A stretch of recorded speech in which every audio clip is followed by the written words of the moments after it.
Salut tout le monde, j'espère que vous allez bien. On se retrouve enfin pour une nouvelle vidéo. J'ai clairement trouvé aucun temps pour filmer correctement, de manière posée, sans stress.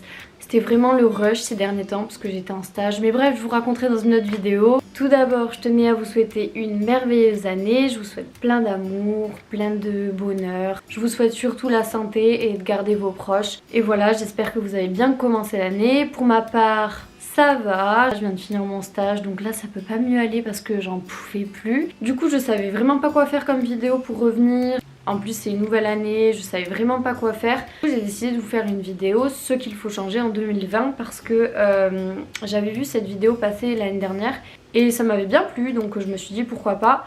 Donc je vous ai demandé sur Instagram, et oui parce qu'Instagram a détrôné tous les réseaux du monde, je vous ai demandé qu'est-ce qu'il faut qu'on change en 2020 et qu'on arrête surtout, voilà, parce qu'en 2019 il s'est passé pas mal de choses un peu compliquées, hein, que les gens n'arrivent pas à comprendre dans leur petite tête qu'il faut arrêter.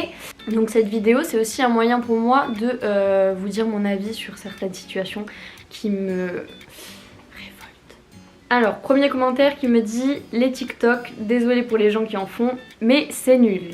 Franchement, j'ai un compte TikTok avec mon copain. C'est vraiment pour déconner et encore on en fait presque jamais, genre on doit en avoir 5. J'ai l'application mais je n'y vais jamais parce que j'aime pas. Enfin en fait ça me divertit pas. Ça me divertit d'en faire pour 2 minutes, je trouve ça cool, c'est drôle et tout, c'est marrant. Mais genre je pourrais jamais être régulière sur ce réseau parce que... ça m'enchante pas plus que ça quoi. C'est juste pour avoir des vidéos un peu drôles avec mon copain qu'on a fait ça, mais sinon j'y étais pas avant parce que ouais j'aime pas. J'ai absolument rien contre les gens qui font des TikTok, genre régulièrement et tout, ils font ce qu'ils veulent. Mais c'est vrai que c'est un truc que je suis pas. Donc bon. De toute façon le débat de TikTok il date pas d'hier. Hein. En 2020 il faut arrêter les débats sur le voile. Surtout que c'est vraiment des gens qui sont pas du tout confrontés à ça, qui en parlent. Enfin, c'est vraiment des gens qui connaissent pas, j'ai l'impression, qui parlent du voile en fait. Enfin, je comprends pas pourquoi il y a tous ces débats sur le voile, enfin tout tourné autour du voile. Moi vraiment je comprends pas, enfin si les gens ont envie de mettre un voile, bah ils mettent un voile et s'ils ont pas envie de se voiler, bah ils se voilent pas. Moi vous le savez, je suis libanaise, au Liban il y a des chrétiens, il y a des musulmans, il y a des femmes qui portent le voile, il y a des femmes qui portent pas le voile et ça gêne personne, enfin je sais pas, ça choque personne en fait. Je vois pas pourquoi ici ça choque, enfin la France c'est tellement un pays fermé d'esprit. Tu vas avoir un petit truc qui est différent, on va direct te juger, te mettre dans une case de rejet en fait. Enfin vraiment je comprends pas. Si une femme elle a envie de porter le voile, elle porte le voile, c'est tout. Et je vois pas pourquoi on créerait des débats sur ça, enfin il y a même pas lieu d'être en fait, il y a même pas de débat à avoir. Donc oui, arrêtez d'avoir les débats sur le voile, on s'en fout, si une fille elle a envie de se voiler, elle se voile et merde c'est sa vie en fait. Alors, en 2020, il faut arrêter de critiquer sans arrêt tout le monde. Occupez-vous de votre propre cul. Ça, vraiment, je vous le dis de manière vulgaire. Je connais combien de meufs qui sont là tout le temps à critiquer, à se lancer des pics, à créer des histoires. Mais stop, en fait, les gars. Genre, occupez-vous de votre merde avant de venir balayer la merde des autres, quoi. Je vais mettre un bonnet rose fluo avec des bottes en plastique verte fluo et je vais sortir comme ça. Ça y est, ça va commencer à critiquer, à lancer des regards. Clairement, si j'ai un petit message à vous faire passer, faites ce que vous voulez, les gens vous critiqueront toujours.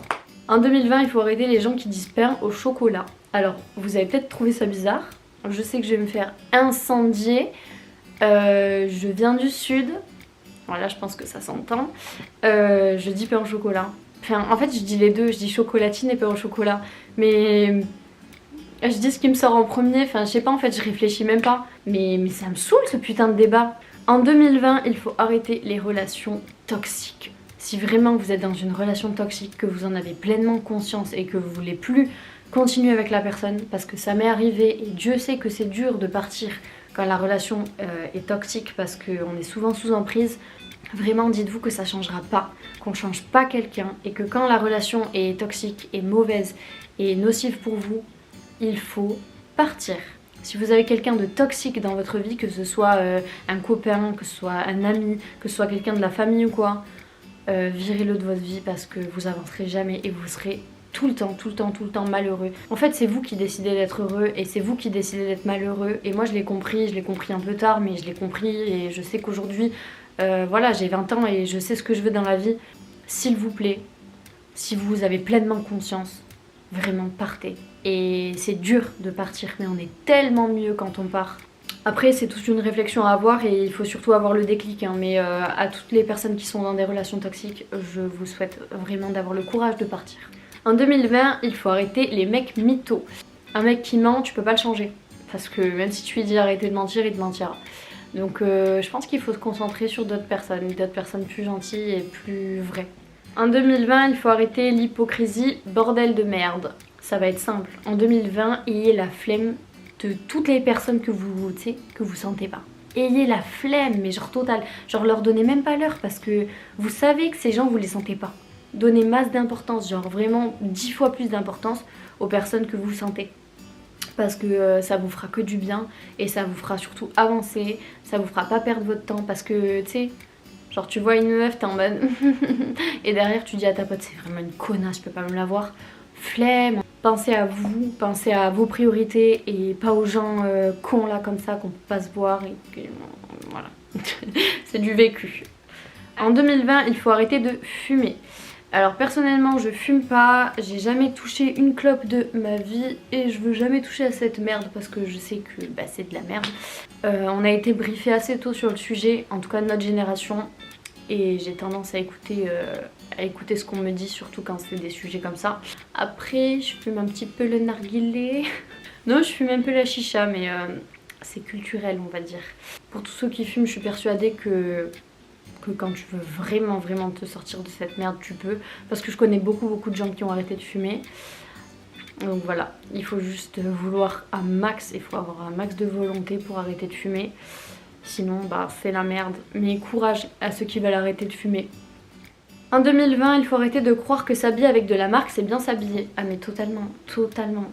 Je ne citerai pas les noms de personnes de télé-réalité qui se sapent qu'avec de la marque, mais c'est chum leur look. Mais ça ressemble à rien. Zara, Stradivarius, Bershka, Pépite. Je suis convaincue qu'il y a des très bonnes choses à tout petit prix. En 2020, il faut arrêter de juger les gens sur leur apparence. Mais clairement.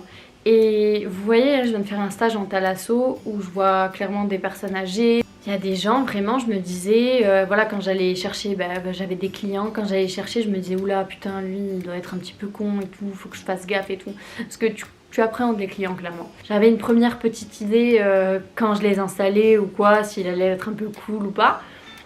Et finalement, genre les gens que je trouvais les plus froids au premier abord, enfin clairement d'apparence, je me disais oula mais pas du tout, bah, c'était les plus cool. Je me suis entendue avec un mec, genre je sais pas, il devait avoir 55, 60 ans.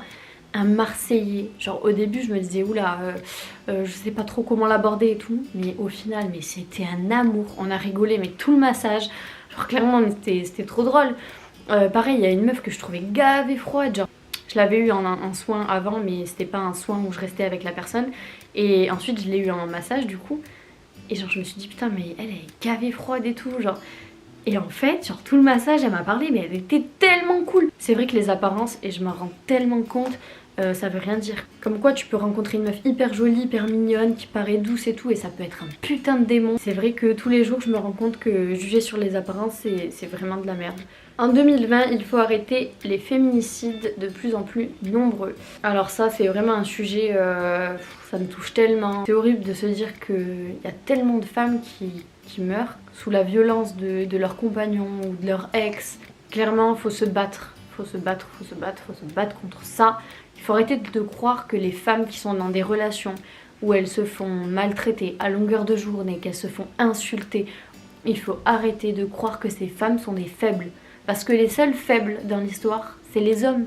C'est les hommes qui font ça. Et pardon, mais ça marche dans les deux sens. Parce qu'il y a des femmes aussi qui sont très manipulatrices et qui tapent leurs hommes.